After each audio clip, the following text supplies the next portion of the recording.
Okay, I guess we can start. Good morning, ladies and gentlemen, and good afternoon to who is joining from China. My name is Alessio Pettino. I'm the Knowledge Coordinator of the USME Center. And it is my great pleasure to be here today and to welcome you to this webinar that we are organizing today. Today is the first time ever that we do an event on the gaming and the esports sector in China. So I'm very happy because of this. And we know that this is an increasingly important sector, both in Europe and China, and that there are many European companies entering the Chinese market in this sector. So this is why we today we decided to organize this webinar. Next slide, please. It will be mostly divided in three parts. The first part will provide an overview of a major Industry Connect event that we're going to organize at the end of September together with our Chinese partner. The second part will provide an overview of the market, but also the market trends and the regulations to enter the Chinese gaming market, especially in the Shanghai area, which is the sort of capital of China in the sector. The last part will introduce some of the opportunities that the Shanghai municipality will offer to foreign entities, to foreign investors in the esports sector in particular. Next slide, please. Today we have a lot of participants who have never participated before in any of our activities, so I would like to spend a couple of minutes on introducing our center. The EU SME Center is a project funded by the European Union. It has been around for 11 years already, and its objective is to support and provide technical assistance to European small and medium enterprises to export to China, to do business with China. We're in a third phase, which will end next year in March, and our project is implemented by a consortium of chambers of commerce and business organizations in China, and China Britain's Business Council is one of them. And CBC is co-hosting this webinar today with us. We partner with a lot of agencies from government organizations, business organizations, both in Europe and China, and we have a physical office in Beijing, which is where I am now. Next slide, please. Very briefly, we provide four main services. We have a knowledge center through which we publish case studies, guidelines, or market reports on different sectors, but also on horizontal cross-cutting issues. We also have an advice center. Basically, we provide free technical assistance to companies that reach out to us with specific questions. For instance, what standards do I need to follow to be compliant, or my product is stuck at the customs, what shall I do? And we provide answers. We have a training center. We organize trainings and workshops like the one we're doing today. And last, we have an advocacy platform. We have a working group through which we promote, we explain new major policy developments or new regulations published in China. Next slide, please. I would like to spend a few minutes on introducing this event that I mentioned before, this Europe-China Gaming and Esports Industry Connect that we are organizing on the 24th of September. And it will be a hybrid event. It will be online for those who are not on the ground, but there will be also an offline venue in Shanghai. So we are partnering up with CBC together with our local Chinese partners in Shanghai to do this, to connect European and Chinese companies in the gaming and esports sector. This event is mainly divided into parts. On the first part, we have a few presentations about the Chinese market in the sector, but also the European one. We are going to introduce there are going to be some companies sharing their experiences in working together with European or companies or Chinese companies.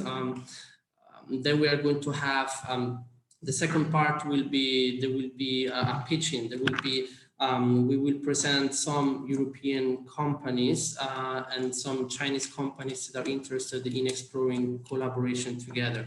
We are looking for all types of companies in the gaming and esports sectors. Could be, of course, developers, designers, but also publishers, platforms, but also providers of services such as localization, but also training for esports clubs and so on, legal services. So any companies involved in this sector is more than welcome. Next slide, please. Okay, well, this is a short the agenda of the event, which actually you can find on our website. So maybe next slide. What I would like to say is that all interested companies can join. There will be a form to fill on our website, asking for some information. For instance, what are your flagship products? What are you looking for? Have you ever cooperated with China before, and so on. And what we will do is to collect all this information and translate them in Chinese and send them to our Chinese partners, and to share the contact details. So hopefully to make some introductions and to help new business partnerships. Yeah. And then you will see, you can see at the bottom, there will be around 20 to 25 Chinese companies, which will be gathered by our Chinese partners. And the first presentation today will focus more on this aspect from the Chinese side. But you can see it's mostly the biggest players in the Chinese gaming sector. The biggest companies in this sector will be attending. Next slide, please. And yeah, again, it's totally free. You can participate online. So if you're in Europe, you will also be very welcome to attend. And we have never done anything related in this area. So we hope that you all can join, and there will be huge participation. This is a QR code for our registration page. Please note that the deadline for registering is the 31st of August, because then if we have to translate information, it will take some time to us. So please hurry up. Next slide, please. As a reminder, of course, please feel free to submit any questions you have at any time in the Q&A session, not only at the end of the webinar, but also during the webinar. I would like to say that the speakers today will speak in Chinese, and we have on the bottom to the right, we have an interpretation button that you can press for simultaneous interpretation. So make sure to press it. Next slide, please. And I'm going to introduce now the first speaker today, Mrs. Xu Chenming, who is the Vice General Manager of the National Base for International Cultural Trade based in Shanghai. This base is the only one, is the first such bases established in China, authorized by the Ministry of Culture, and also authorized as a national base for copyright trade. And there is also an innovation center. The base has also an innovation center in Hongqiao, North Hongqiao in Shanghai, to promote services for the game industries like IP, intellectual property trade, and to foster cooperation between local and foreign entities. And the base hosts more than 1,300 cultural entities and a trade volume of 35 billion RMB and investment of 57 billion RMB. So, Ms. Xu, thank you very much for joining us today. We look forward to your presentation and to hearing some details about the type of partners you work with that you will invite to join our September event. Thank you very much. The floor is yours. Okay. 首先非常感谢 Alessio 和这个英中。Okay, thank you, Alessio, and thank you, CBBC. Thank you, EU SME Center, for co-organizing today's webinar today with us. I am Xu Chenming from National Base for International Cultural Trade, Shanghai, NBICT.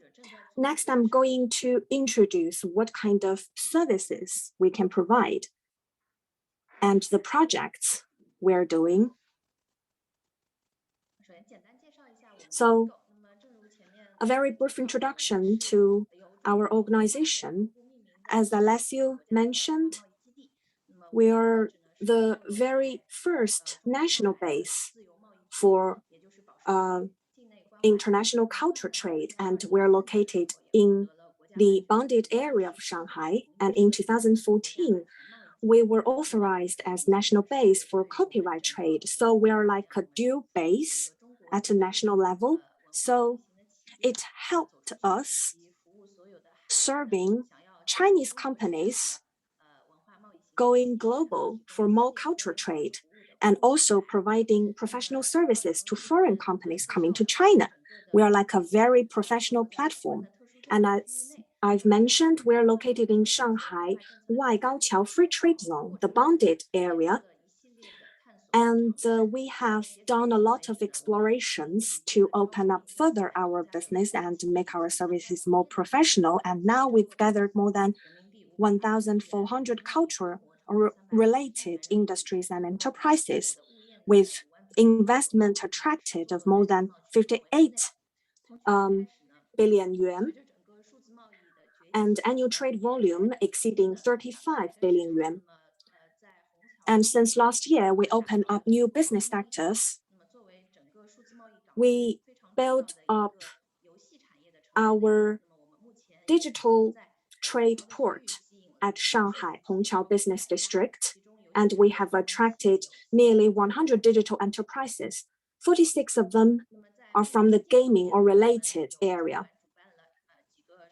And we promoted more investment-related dialogues, and we have hosted some events. For example, the International Game Business Conference, which was held during China Joy.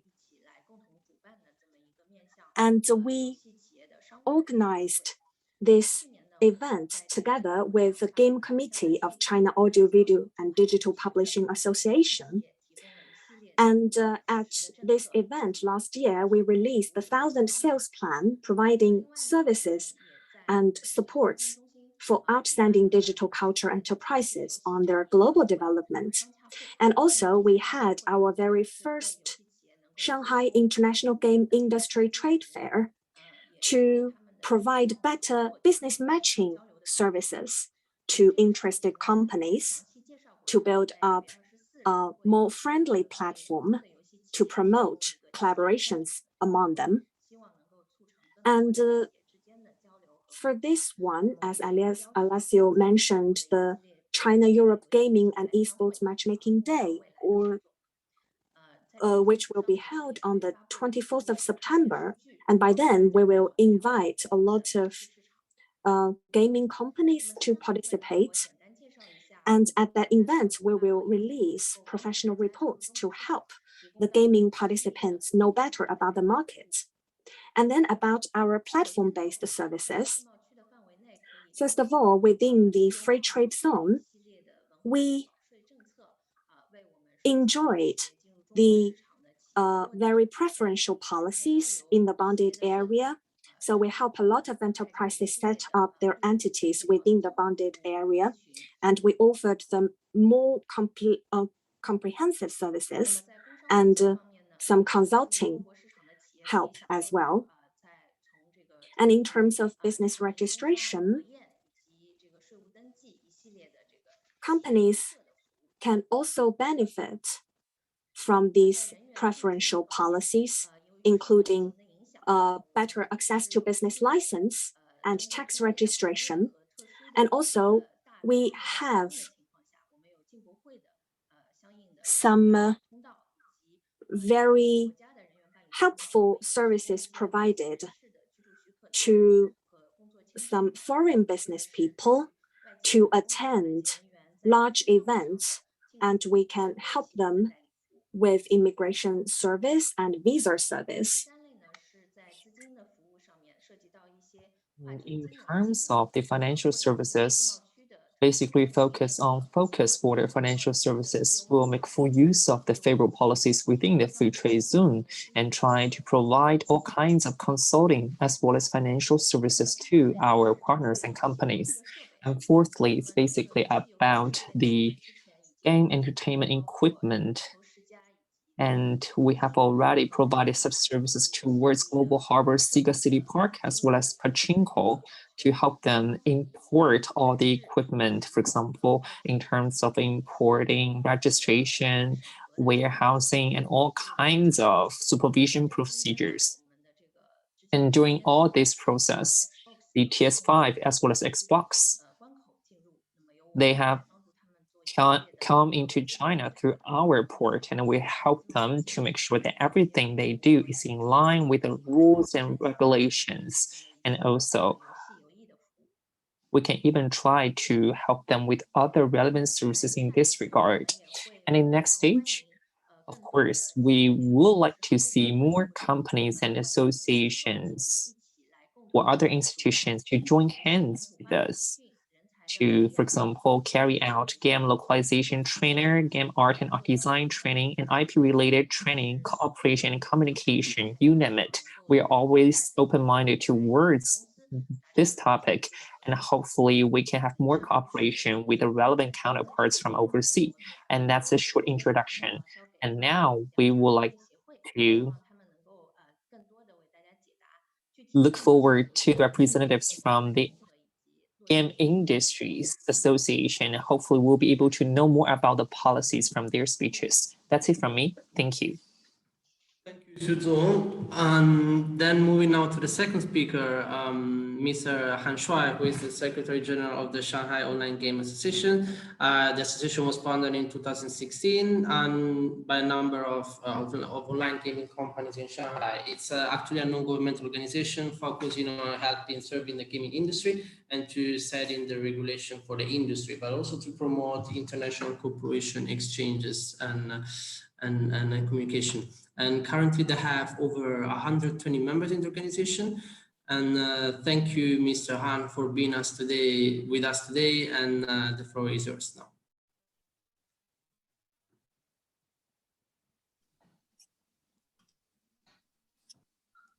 First of all, I would like to thank you for inviting me to be here. And now I would like to draw attention towards the Chinese game market, the rules, the regulations, and how you're going to make sure that everything you do is in line with the Chinese rules and regulations, and how we are going to initiate cooperation with overseas partners in the future. And basically, there are three parts in my speech. The first one is about the overview of Chinese game market. Secondly, how to enter Chinese market for overseas games. I believe you pay most of your attention towards this one. And thirdly, and equally importantly, the potential for future cooperation.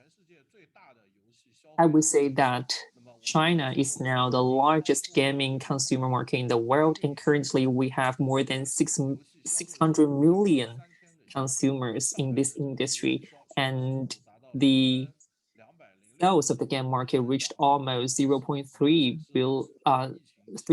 billion. And in Shanghai, I would say the growth is tremendous as well. And currently, within the domestic Chinese market, we got several major categories of them.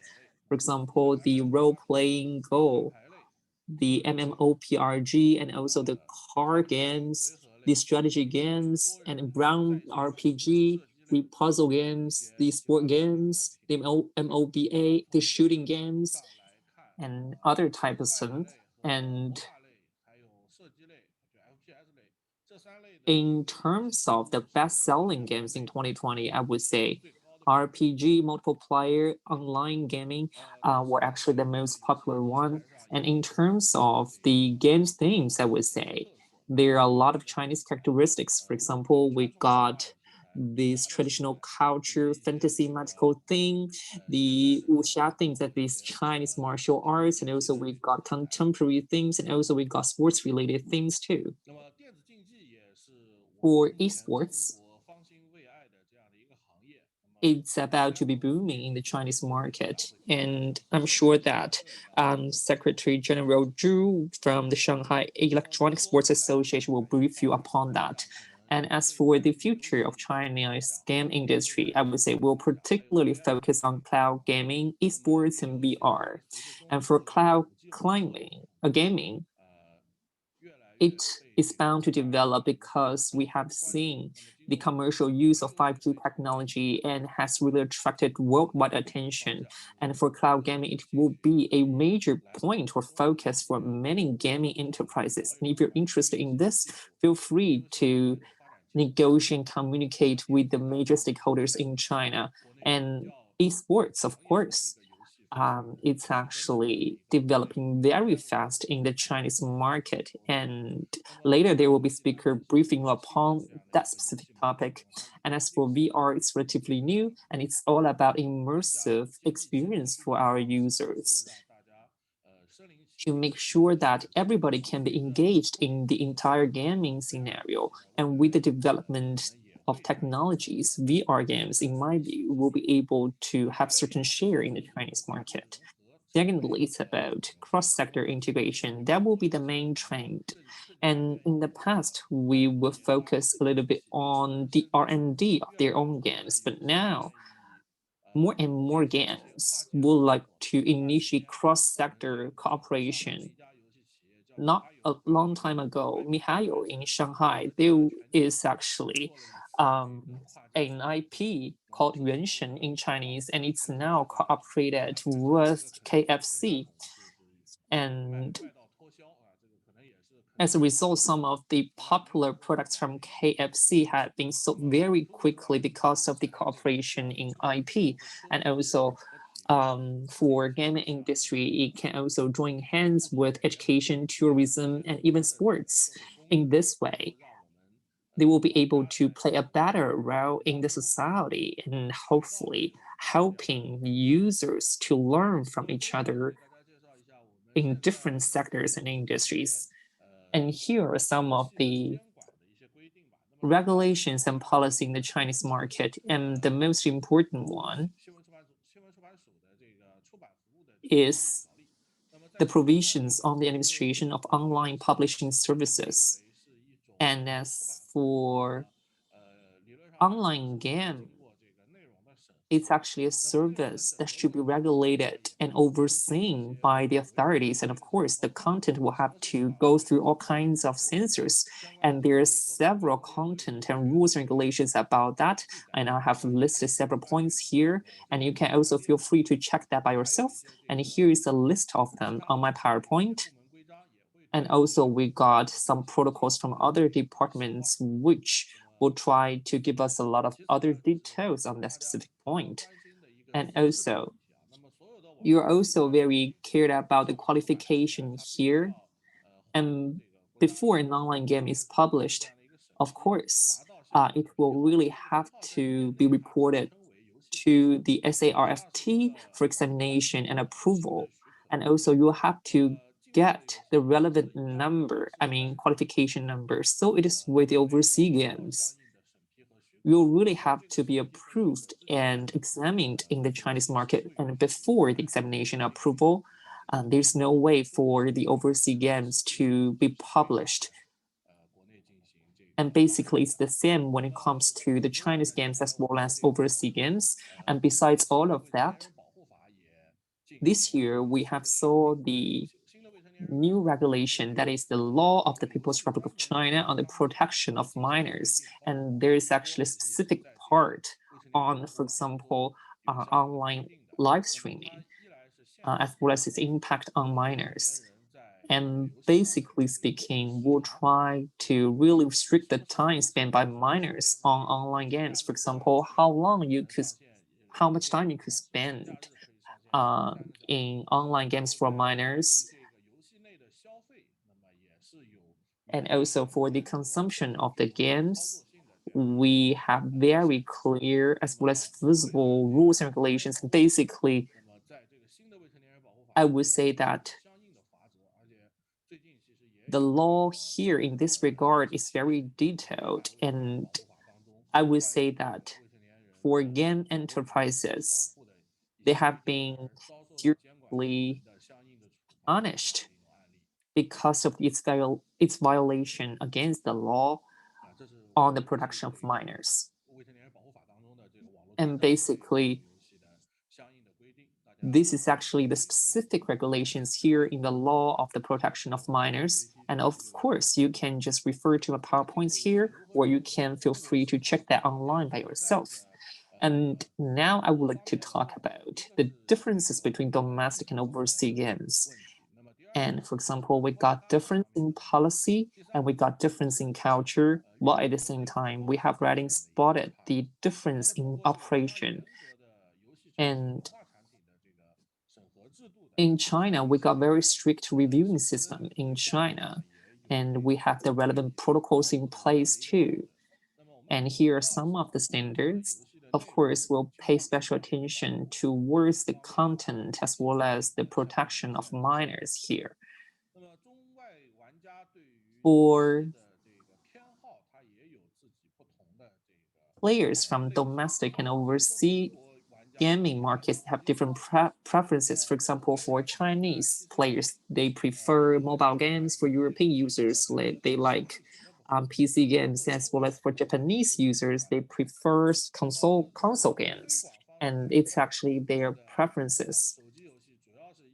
In terms of promotion, in China, we heavily rely on the App Store. For example, the application market of Huawei and Xiaomi.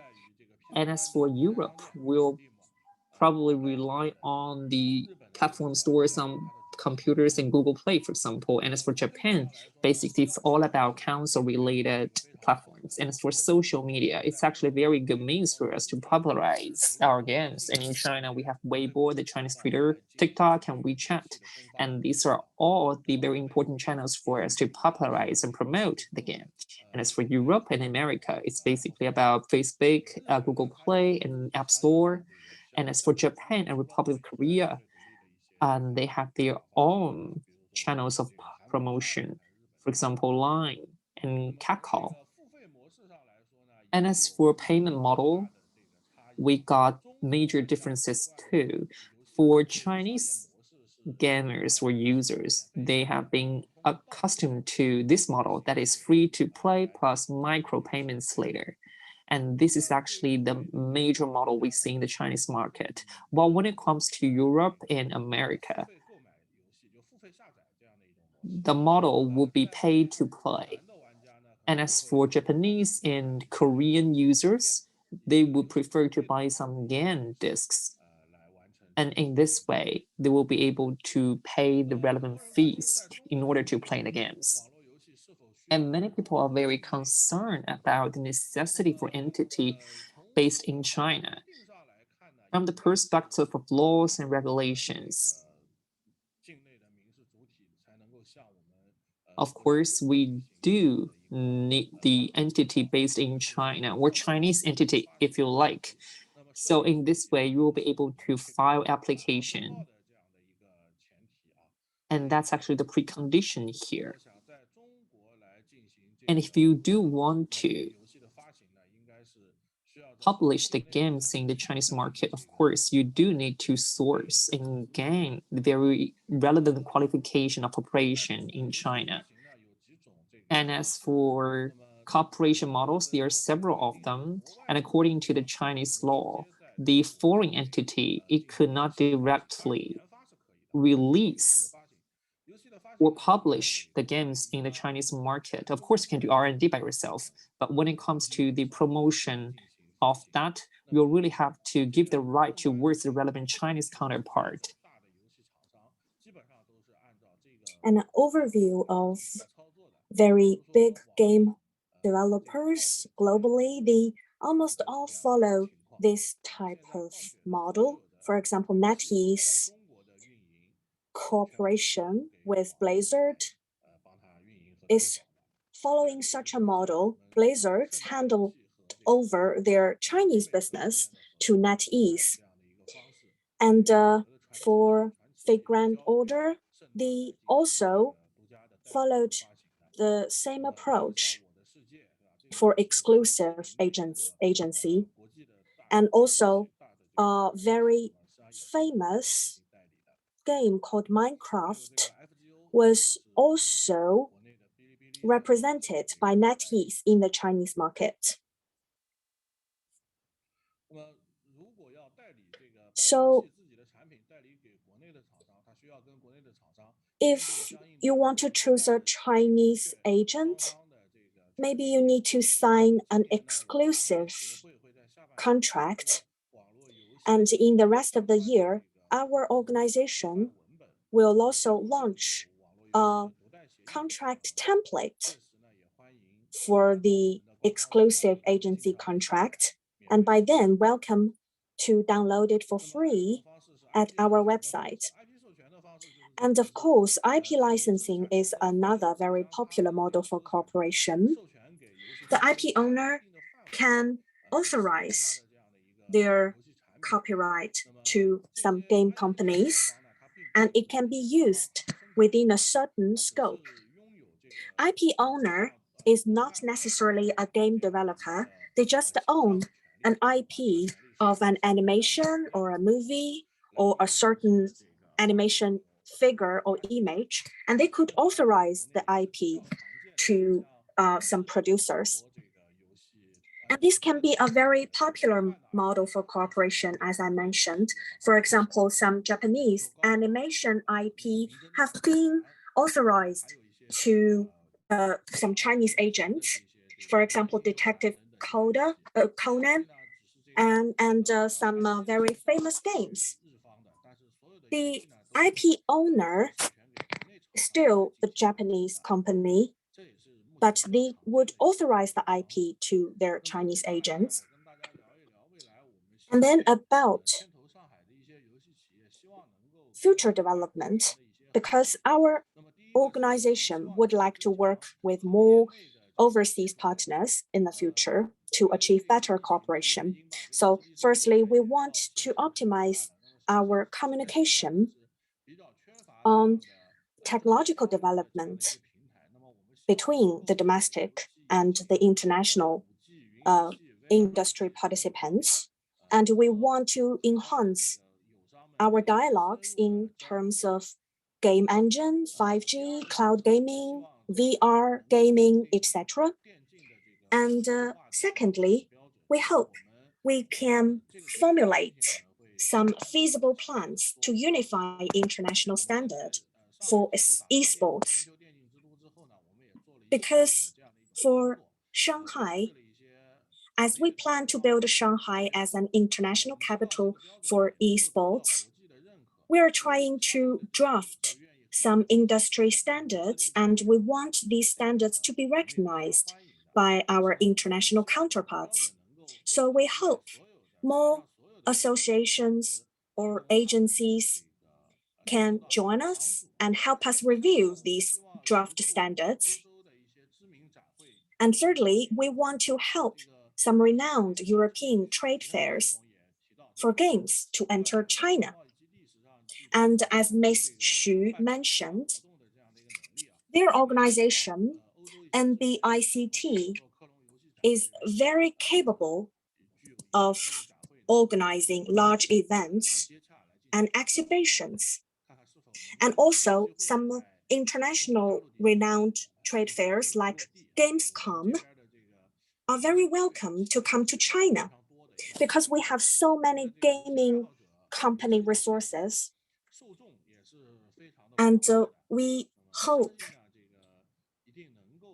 our gaming audience and gaming lovers would enjoy these kind of high-level exhibitions and events.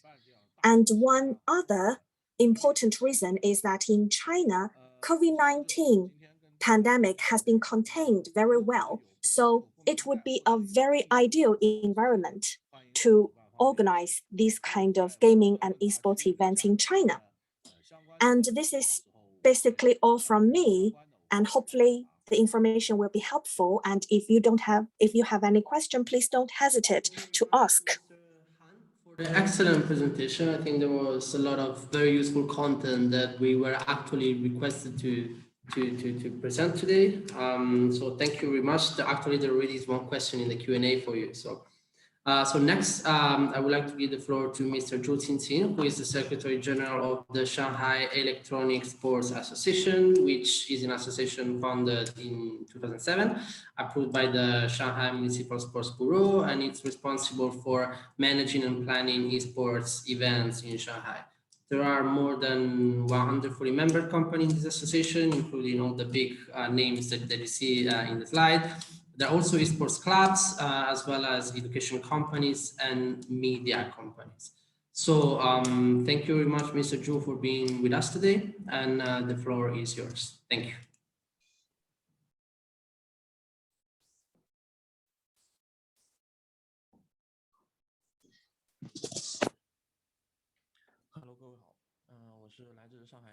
Hi, everyone. Well, I am Zhu Qingqing from Shanghai Electronic Sports Association, SESA. I'm very grateful to be given the opportunity to share with you about our organization, as well as what we want to share you about Shanghai Esports. So Esports is a derivative from gaming, but it is expanding to a larger scope. And also, the International Olympic Committee has already issued documents on a new game about virtual game, and a lot of sports have been included into the range of esports according to the IOC. And I believe gaming and esports are more and more intertwined then. And Shanghai is also one of the origins of Chinese esports industry. Even though it might started to develop esports later than counterparts in Europe or in America, but still in China, it has been very leading in terms of number of companies and esports clubs, as well as the entire market scale. So Shanghai is definitely leading among all cities engaged in esports industry, and its market share may be even bigger than the sum of all other rest cities. And this is also why we want to build Shanghai into an international capital for esports. And from the perspective of esports for Shanghai, we're going to do the following very important things. The first is we want to give a very normative guidance, and we want to regulate the development of the industry, because esports has been very influential for the development of the younger generation, and it has played a very important role in cultural communication. So from the governmental perspective and also from the industry association's perspective, we want to issue a guidance to better regulate the industry, and also compare it with other sports like football and basketball, which have been developing for hundreds of years. Esports is very young. So we lack experiences, and we don't even have many experiences or cases to refer to. So maybe we need to take a lead, especially based in the development in China. So maybe we need to help with the esports athletes registration and professional referee training.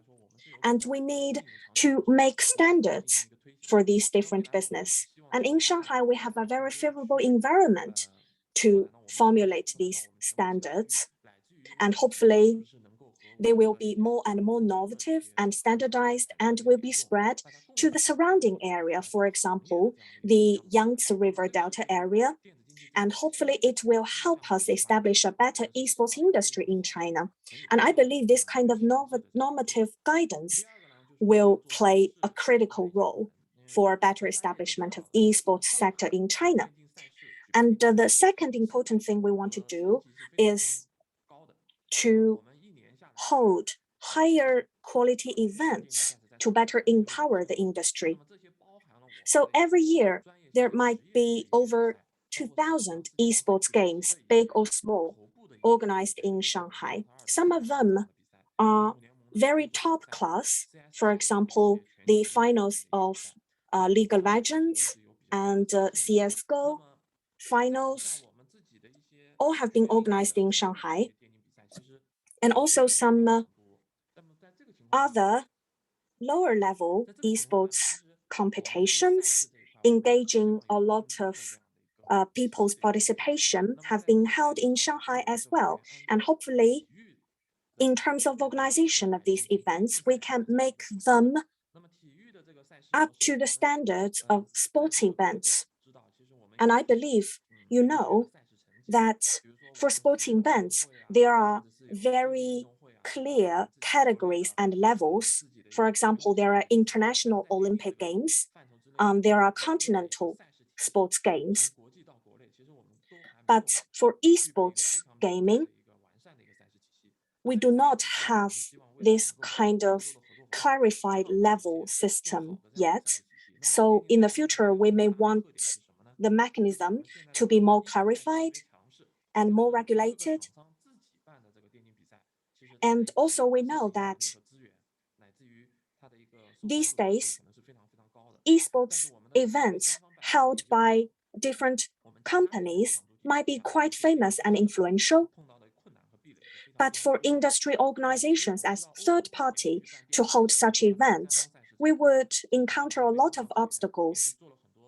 We know that in Europe, third party organized esports events have been quite successful, and maybe we have a lot to learn from them. And we want to localize them in Shanghai, in China here. And we hope that we can also have more esports athlete teams joining the very top class third-party organized esports events in the international community. And also for us, thirdly, and also very importantly, we want to build ourselves into a better platform. And one thing very important, this is about the cultivation of talents.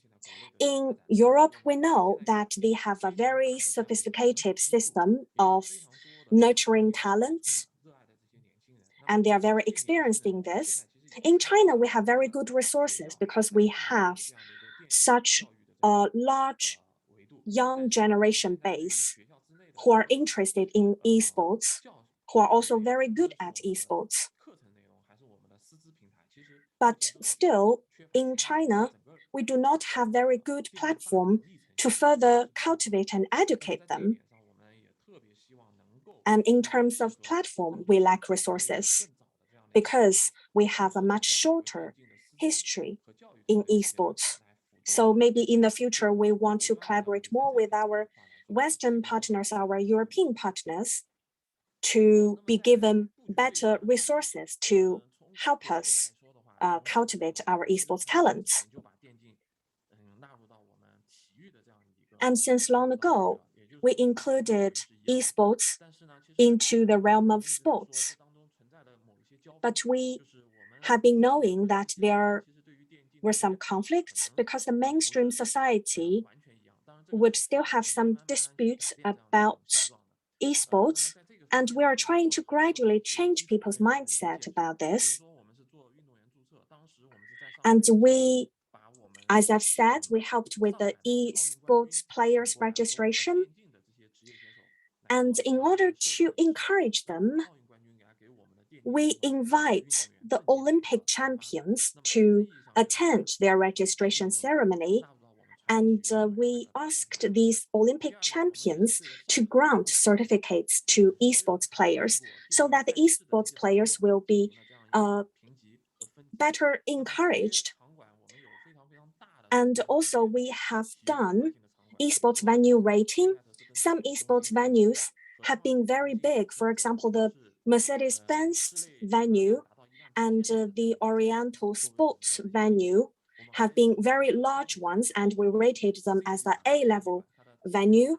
And we have level B, C, and D venues for holding different types of events. And these have been the very basic and fundamental work we have been doing to better establish the esports industry in Shanghai. And as for Shanghai, indeed, we have a lot of political or policy-related guidance here. And in China, indeed, a lot of cities are now working on the niche markets of the esports industry. And there are all kinds of supportive policies from Shanghai, Guangzhou, Beijing, and Chengdu. And there are a lot of favorable policies here. And Shanghai has a rather early start in this area.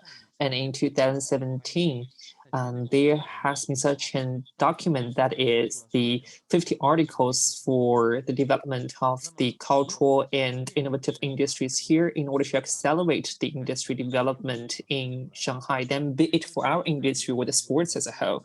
Basically, we want to transform Shanghai into a esports capital, and everything we do is revolving around that. For example, we have done the classification and rating of different sports, events, as well as venues. And we are always trying to do everything in order to achieve their formation goal. And in 2019, we got 20 suggestions or suggestions for improvement in order to promote the healthy development of the esports industry.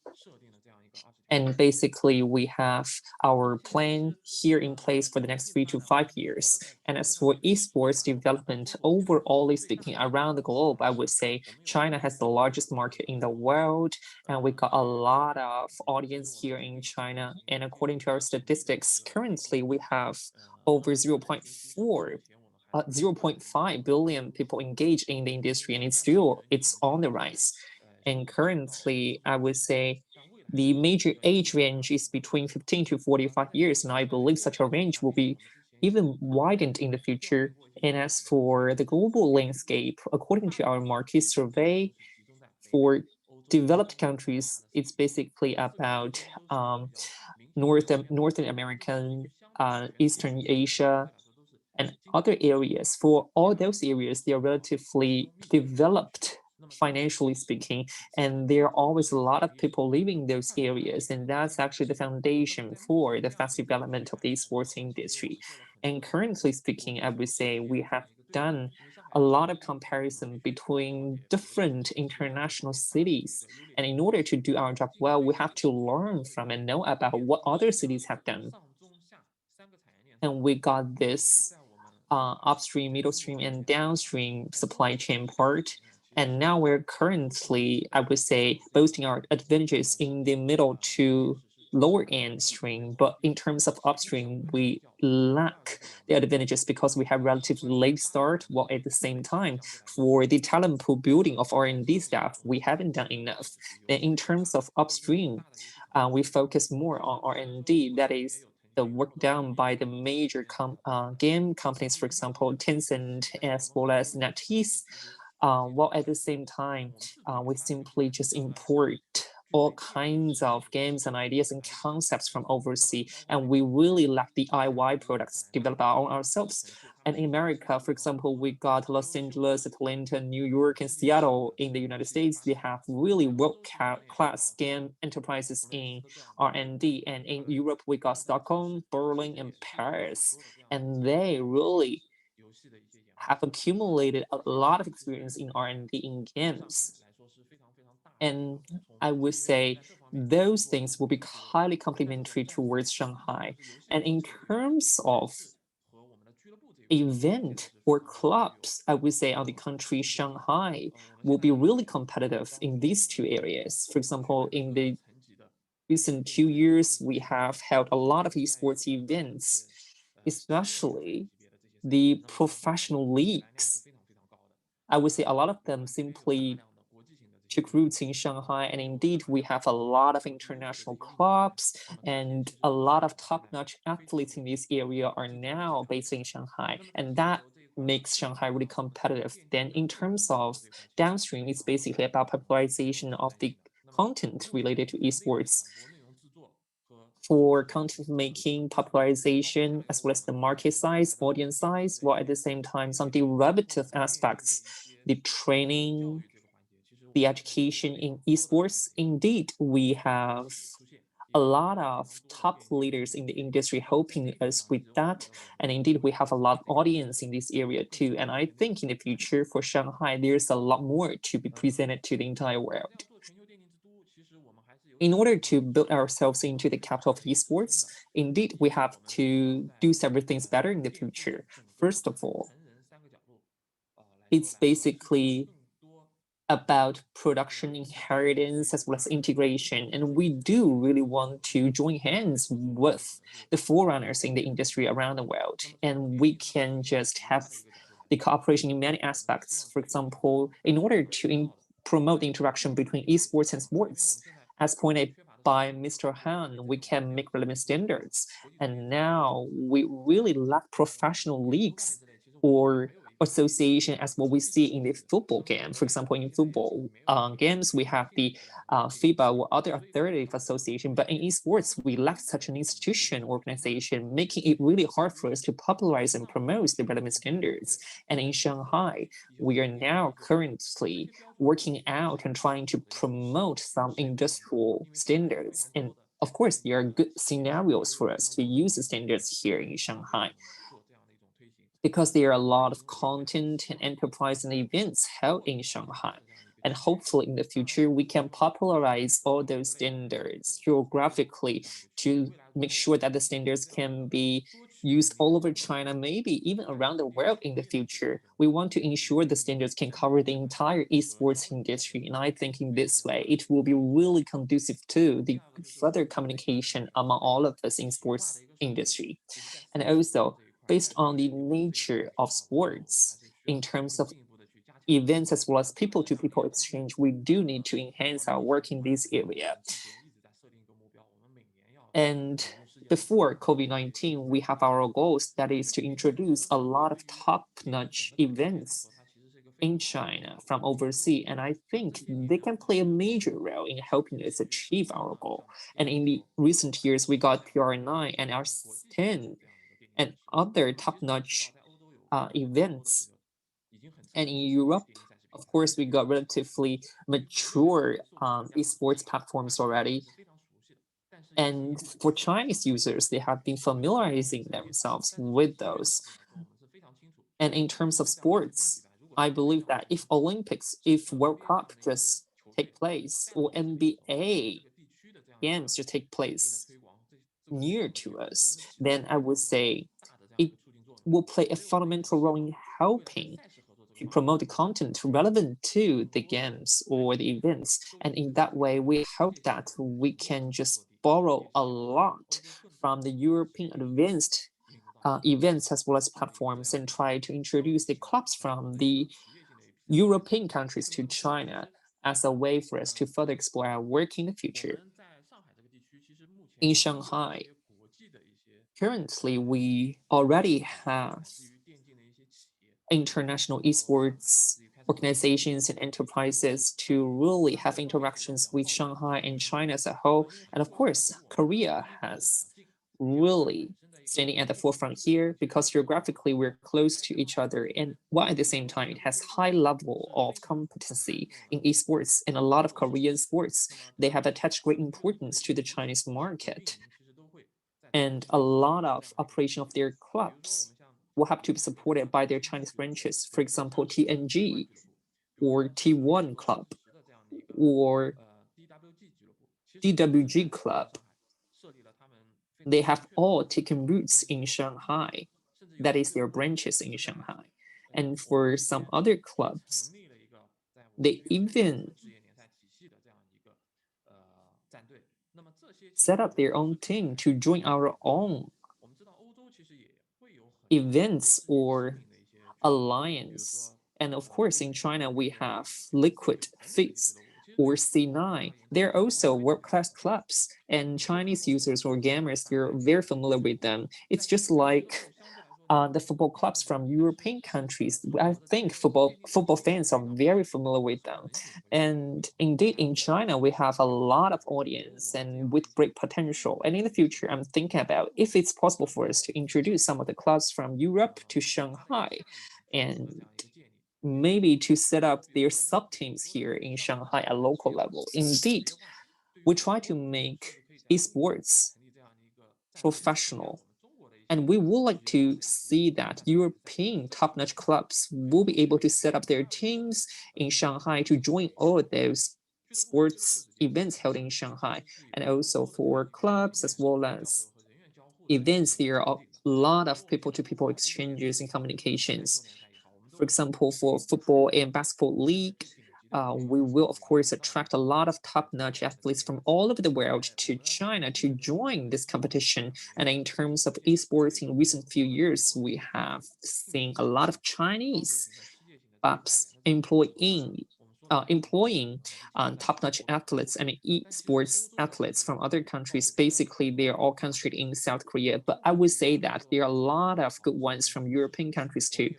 In Chinese market, we got full-fledged mechanism for clubs and large client and user base. Hopefully in the future, we'll have this two-way communication channel to ensure that the Chinese clubs will be able to build up their talent pools, especially those from overseas countries.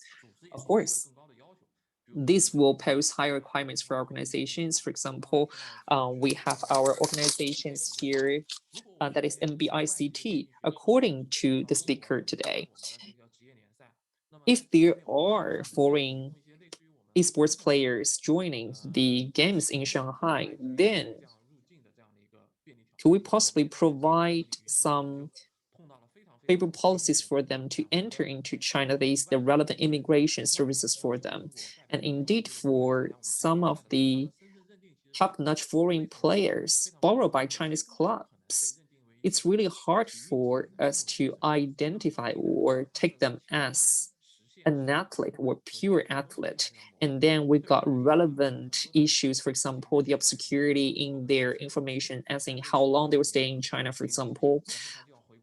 Currently, we only can provide 3 months length of stay in China. And then after 3 months, you'll have to go back and then again move to China. And this will really lead to a lot of complicated issues in coming in and getting out of China. And hopefully the relevant industries association can just cut in and try to promote more people-to-people exchange, particularly in this area I've just talked about. And that will be great. And this is actually about the deep level cooperation at industry level. And indeed, there are top-notch clubs from European countries, and they have a lot of fans in China. And according to our events, for example, CSGO, for all the relevant clubs, they are extremely popular in China, but they're simply geographically speaking too far away from us. Then when it comes to our market survey, there is a major disadvantage.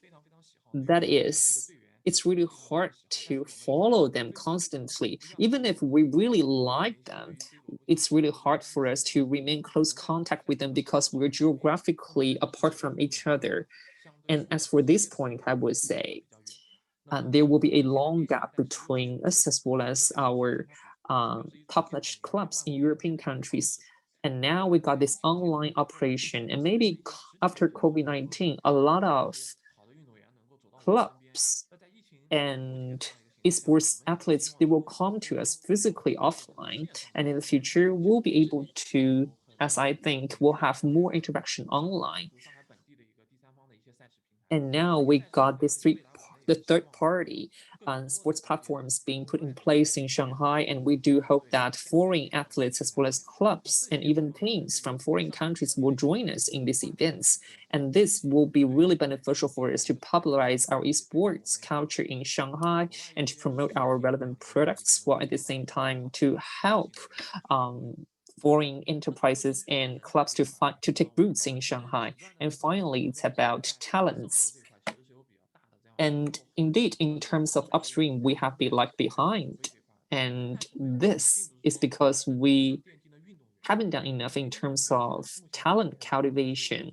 And it's not just about athletes. Indeed, in China, we got a lot of talent and athletes here in China. And more importantly, we need to work harder in terms of cultivating developers as well as the service providers in the Chinese market. And as directed by Mr. Han, indeed, we have to do our work better. And as for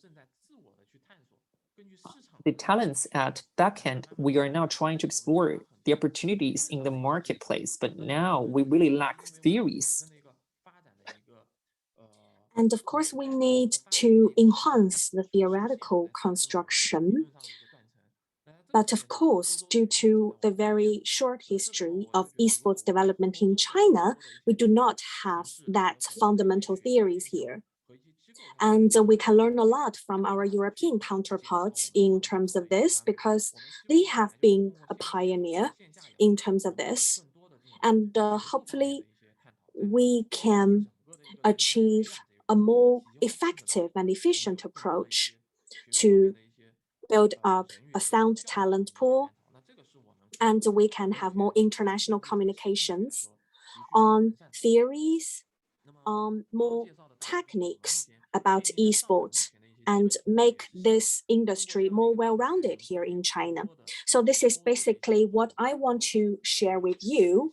It's still from Shanghai esports perspective, we would like to work more with our international counterparts, and we can introduce more high quality contents and business models into China, into Shanghai. And when we finally get rid of the pandemic, hopefully we can meet face to face and we can work together better towards a better future. And competitions, but also talents. I will move immediately to the Q&A session. So far, we have only received one question for Mr. Han Shuai. But please, if there are other questions, write them in the chat and we will answer them. So Mr. Han, the question was, a lot of developers publish directly on Steam. What would be your advice for indie game developers with relatively small marketing budgets?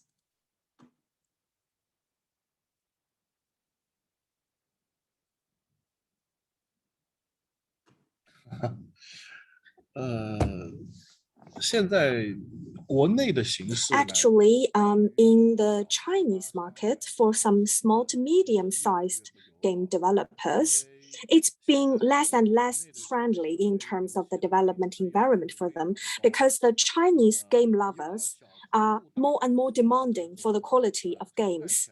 So if they had very budget, it may turn to be very difficult.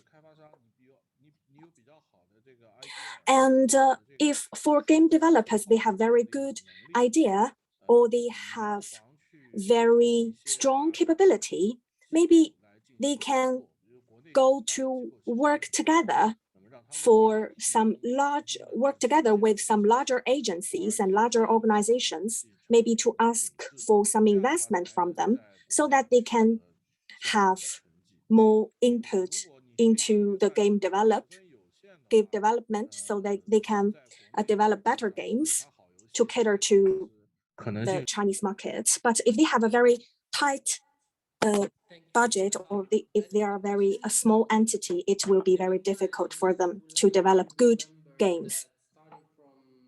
Next week, we will start to promote all information about the Industry Connect event on September 24th, including how to register, how this session will take place, specifically what kind of companies we're going to have, and also an updated agenda. So please follow our social media and our channels. Any other questions? Maybe let's wait 1 minute. If there are no other questions, I would also like to say that I would also like to invite you to spend a couple of minutes of your time to scan this code here for a quick survey for some feedback. We have to do a lot of trainings, a lot of events, and we would appreciate if you have any ideas on something useful, please let us know through this feedback here. So if there are no other questions, I would end it here. And I would like to thank again all the speakers, Mr. Xu, Mr. Han, and Mr. Zhu for joining us today, and all the participants. And we look forward, we hope to see a lot of European companies joining our event in September, and to and if you have any questions in the meantime, of course, reach out to us at any time. We will send the slides by email, and also we'll upload the recording of this webinar on our YouTube channel. Thank you all, and have a good day or evening. Bye.